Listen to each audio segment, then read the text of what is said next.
Hello once more, how's it hangin'? It is I, the one true Irish patriot in all the lands. Back in action, baby, ready to rock some socks. Today, my friends, we're beginning by making the long journey all the way back to France and heading a bit further south. As I'm sure you may remember from the end of last episode, we are now at war with Spain and we had made peace with Great Britain, and thus meaning if we don't make peace with Spain soon, we can't go back to war with Great Britain.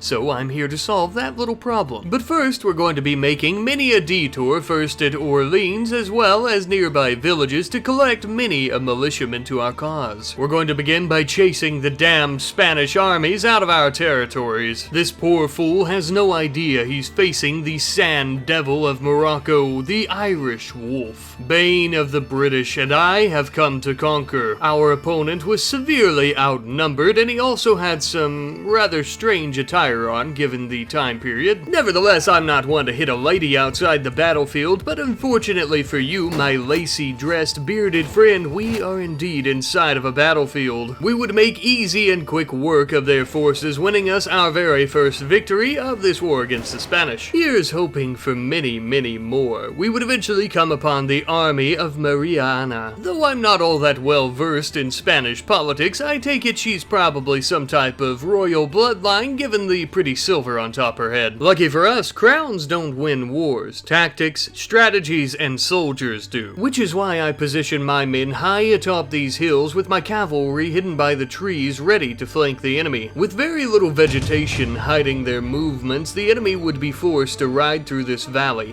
Speak of the poor dumb little devils, here they come now. Though we do have the advantage, we'll need to play this as carefully as we can to avoid as many casualties as we can. Even so, though, I would be sure to ride alongside with my mounted men and help them clean out these hills. Thanks to our strength as well as our geographical advantage, we had won the day. As you might imagine, we were all very ecstatic about this as well. Something even more exciting is the fact that Mariana hadn't died during the battle and we would be able to take her prisoner. For transparency's sake though, I should mention that even though I had a big talk about not taking many casualties, I was a bit reckless during the battle and many of our men were injured and or killed. We were riding for Maasai though, where we could make a pretty penny off our prisoners and recruit more soldiers to our cause, only further helping us push the Spanish out of our lands. Ah yes, yet another fancy pants.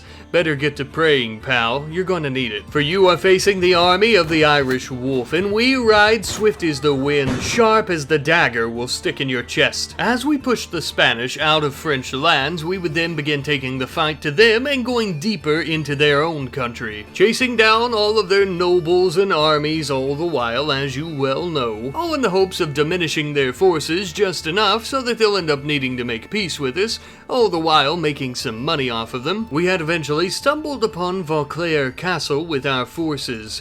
They didn't seem to have all that many defenders, and taking one of their castles could be the key to ending this war. We would set up a siege camp, and over the course of many days we would prepare our assault. However, they were able to destroy our cannons every time we had built them, so we would have to go in without them, which means we're going to be relying solely on manpower, siege towers, and a battering ram for this one. Not exactly ideal circumstances given what awaits us atop those stone walls. I would need to try to ride in on horseback to draw the fire of their cannons and their riflemen, but I would also have to be quick enough not to lose my head while doing so. Eventually, as I was providing cover fire to the men, they managed to get the battering ram up against the castle gates. The corridor was an incredibly tight space filled with blood, corpses, and many a pissed off Spanish defender. At a certain point though, as we were trying to take this corridor, it eventually devolved into a firing match, a shootout of sorts. And I knew one thing for certain, whether I make it out of this battle alive or dead, the flint of my pistol will surely be worn down, claiming many a man's soul before it finally whittled to nothing. We had eventually taken the corridor, but we were running low on ammunition and even manpower itself. I would be forced to resort to my two-handed sword, using it to cut the enemies down to size, but as I entered a tower,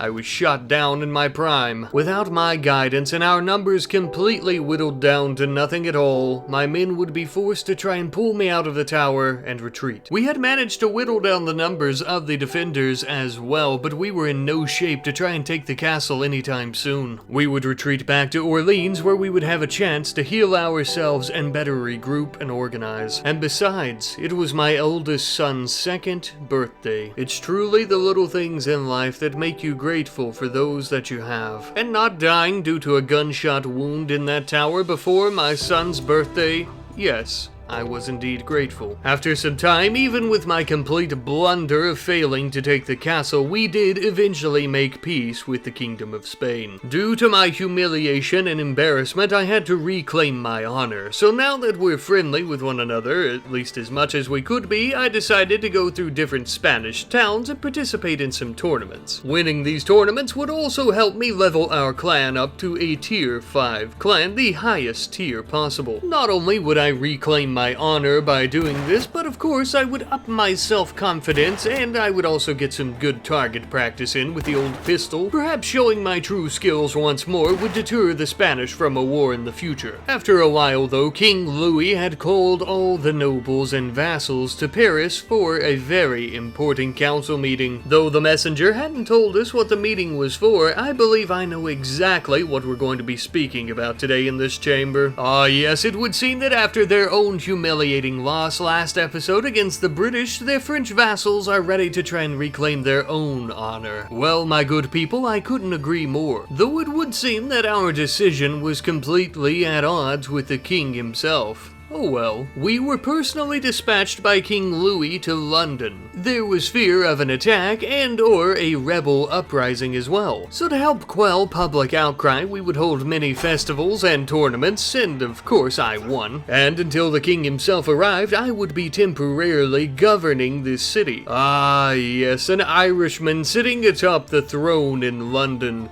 Something I had dreamed about ever since I was a boy. I suppose a young lad's daydreams can become reality. Eventually, the king and his men would arrive, and it was time for me to swell my ranks again. With French forces finally in Great Britain ready to back us up, we could go out chasing down the British armies, and more importantly, chasing them into, and better yet, out of Ireland. Now, on occasion, we were being chased ourselves by much larger armies, such as Lady Kimberly here, but we wouldn't let that deter us from exterminating the oppressors from our lands. Through snow or hail, rain or shine, we will take back our country one piece at a time. Besides, taking down and imprisoning British vassals would help us with funding a much larger army to continue our conquering. I prefer to see it as a liberation and or revolution. I was simply a lone liberator atop his horse, firing off many a shot, slicing many a man down to size. All for the love of my nation, from its highest hilltops to its lowest valleys. I spill these gallons of blood with patriotism in my eyes and heart. On occasion, we would even be lucky enough to save our Irish peasant compadres from being imprisoned. These poor men, forced to fight alongside those that they despise. They could now join our ranks with many a militiaman who we would hire as well as mercenary. We don't exactly discriminate when it comes to finding folks who want to help us kill. As long as they would charge into battle under my banner, that was fine by me. This particular battle would be known as the Fight for Shrub Forest, as the locals called it at least. Quite chaotic and tragic for both sides, but mainly for our enemies. Many a man died by musket and saber, but there were plenty who were actually trampled by our horses. A gruesome sight indeed. But my biggest achievement was yet to happen. I'd be picking up where I left off with the fortification of Sligo. The war had ended last episode just before we could take this fine castle. Now that I have the support of the other vassals, the king and his peace treaty shall not stop me. We would be sure to focus heavily on our artillery and our cannons out front of the castle, and in doing so we would even manage to crack one of the stone walls wide open. Their walls and even the morale of their men were beginning to fall into shambles before we even stepped foot foot inside the castle. Soon these frozen grounds shall have a new master. By birthright, these lands and this castle belong to me and my people, and along with our soldiers and cannons, we shall take it back. Riding and running through the thick snow, we would approach the castle and begin taking aim and firing at many of the guards. I would perform my usual stunt of laying down heavy gunfire to try and distract them from the others, especially as we approached the major gap between the stone walls that we had made with our cannons. But it was still quite difficult, as on the other side awaited an entire army of soldiers. We would have to dig in deep and not allow our enemies to push us back even a single inch. Of course, this was much easier said than done, but we would do our very best. And in the end, the resolve, fortitude, and courage of our men would end up winning us this snowy day. The castle had been completely liberated, and though we lost many a good man on this day, it is now free from tyranny and oppression. Be it that the majority of the populace here were Irish folk, we would show them mercy, of course. Little by little, we are taking our country back. Schlieke Castle is yet another foothold in a very dark abyss, but we shall continue to light the way. The council would vote on the owner of this new castle, and I would end up winning with the support of the other vassals. Finally, some true justice has been served. My wife and I decided to inspect the grounds of the castle as well as the garrison. Finally, I could show her just how beautiful my homeland is under a friendly settlement without all the fighting. We would view some of the beautiful local cultural artwork in the town square, as well as the gorgeous keep of the castle with our banner flying high with a beautiful wooden spiral staircase going all the way to the top.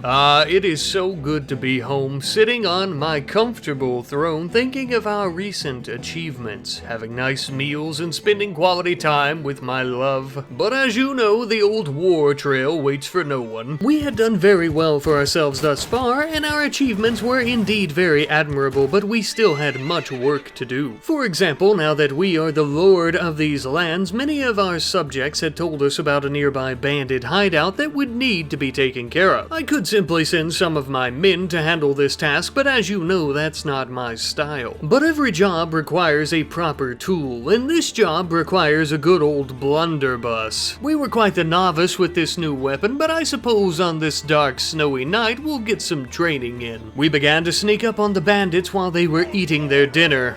Sorry, old chap, no lamb chops for you. I almost felt sorry for the poor bastards as we were shoving rocks and glass and everything in between into this shotgun. But then again, you know what they say, when you break the law, you pay the price. The bandit leader would approach me with a wooden shield, a sword, and woodland attire, looking for a duel, to which, of course, I accepted. But only because he was a fellow Irishman, even if he was one of low honor. However, I would also treat him as such.